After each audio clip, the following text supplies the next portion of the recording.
Bonjour, bonjour, bonjour, bonjour, bonjour, mes frères et sœurs.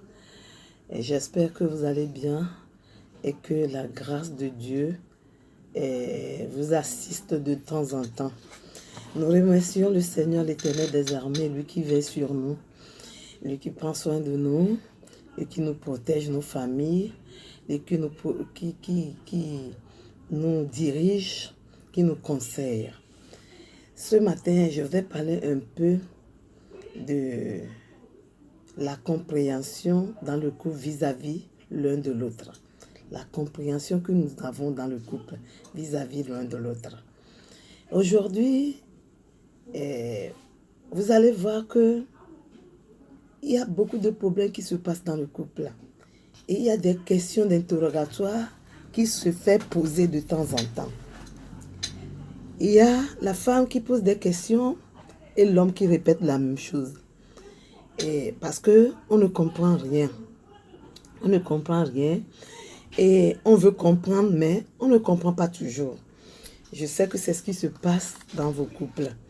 Et que si vous avez cette vidéo, il faut mieux comprendre. Il y a des choses à comprendre qui est très important. Cela va nous aider un peu à comprendre ce qu'on veut comprendre. Si vous voulez bien, que Dieu vous bénisse.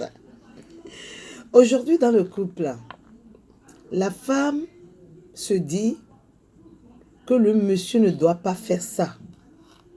Non, il ne doit pas faire ça. Vous savez, l'homme dit la même chose.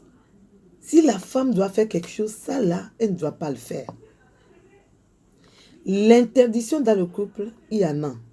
C'est-à-dire, la femme ne doit pas quitter son mari et aller coucher avec quelqu'un d'autre, un autre homme. C'est l'adultère. Et Dieu n'aime pas ça. Et le monsieur aussi ne doit pas quitter sa femme, aller coucher avec une autre femme. C'est l'adultère.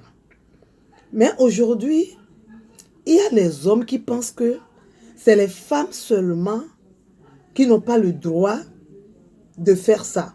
Et que eux, ils ont ce droit-là. C'est faux. Archi faux. Si vraiment vous vous aimez dans le couple et que vous craignez Dieu, il faut savoir que les deux qui forment le foyer, qui sont dans le couple, doivent faire une interdiction d'adultère. Interdire, c'est interdire de faire l'adultère. Ce n'est pas d'attendre quelqu'un qui va vous interdire ça. Dieu l'a déjà fait une fois pour de bon.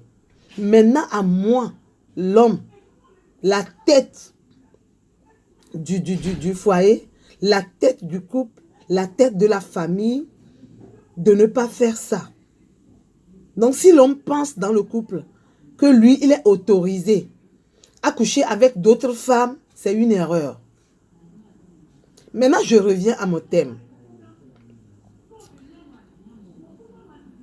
La pensée que nous avons, comment nous avons compris, comment nous comprenons aujourd'hui le couple.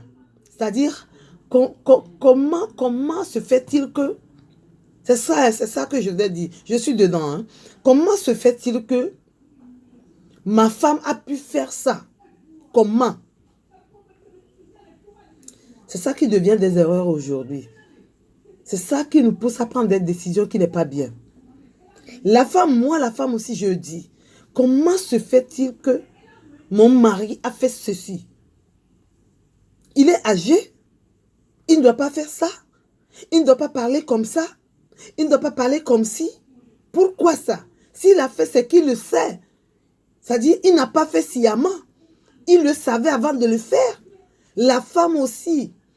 Le monsieur dit à la femme, elle le savait avant de le faire. Elle ne l'a pas fait sciemment.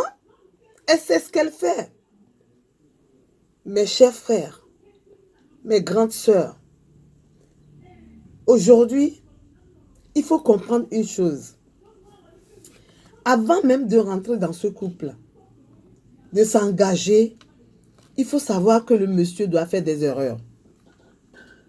Madame, il faut savoir qu'il y a des erreurs. Parce qu'un adage qui dit en français, l'erreur est humaine. Il faut savoir qu'un jour, le monsieur là va faire des erreurs. Si vous avez cela en tête et que ça arrive, la façon dont on le prend, ça amène maintenant à comprendre, à se pardonner et à recommencer la vie.